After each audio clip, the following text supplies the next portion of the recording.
ધારી નગરપાલિકાની ઘોર બેદરકારી, સ્મશાન પાસે કચરાના ઢગલા। ધારી નગરપાલિકા અસ્તિત્વમાં આવ્યું ત્યારથી લઈને આજ દિવસ સુધી હંમેશા વિવાદમાં જ રહી છે। આજે શહેરમાં ભયંકર ગંદકીનો ગજ જોવા મળી રહ્યો છે, જ્યાં કચરાના ઢગલાઓ પણ જોવા મળી રહ્યા છે। વળી આનાથી વધારે આશ્ચર્ય તો એ બાબતનું છે કે કચરો ટ્રેક્ટરમાં ભરાઈને સ્મશાન પાસે ઠાલવવામાં આવે છે, જ્યાં ગાયો પણ કચરામાંથી પ્લાસ્ટિક ખાવાને લઈને મૃત્યુ પામે છે। વિકાસના કામો હોય કે નગરપાલિકાની બીજી કોઈ કામગીરી હોય, કોઈપણ પ્રકારના આયોજન વગર અનગઢત વહીવટ ચાલતો હોય છે।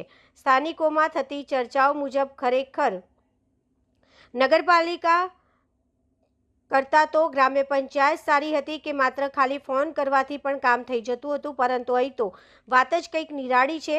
આ બાબતને લઈને ધારીના સામાજિક આગેવાન રવિભાઈ હિરાણીએ પોતાની તીખી પ્રતિક્રિયા આપી હતી। Bureau report Damor વનરાજભાઈ, Amreli. નવનિર્મિત નગરપાલિકા નવનિર્મિત તો નહીં, કેમ કે 1 વર્ષ પૂરું થવા આવ્યું ધારી નગરપાલિકા બની। આજુબાજુની 5 પંચાયતો ભેગી થઈ વટહુકમ દ્વારા સરકારશ્રીએ પાલિકા ધારી શહેરના લોકોનો વિકાસ થાય, ધારીનો વિકાસ થાય એટલા માટે વટહુકમથી એને બનાવવામાં આવ્યું। હવે 1 વર્ષ પતી ગયું છે, દરેક જગ્યાએ લોકોનો જ્યારે અભિપ્રાય લઈએ ત્યારે આ નગરપાલિકા સંપૂર્ણપણે ખાડામાં જતી દેખાય છે।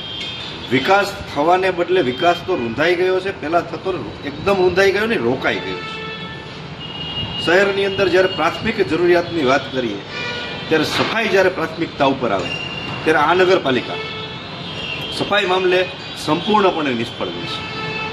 મસાણવાળા રોડે જ્યાં ડમ્પિંગ થઈ રહ્યું છે, ITIની બાજુમાં જ્યાં કચરાઓના ઢગલા થયા છે, ત્યાં રખડતા ઢોર, ગાયો જેવા પશુઓ કચરો ખાય અને જોખમમાં મુકાય છે। આજુબાજુના રહેવાસીઓ એનાથી પરેશાન છે।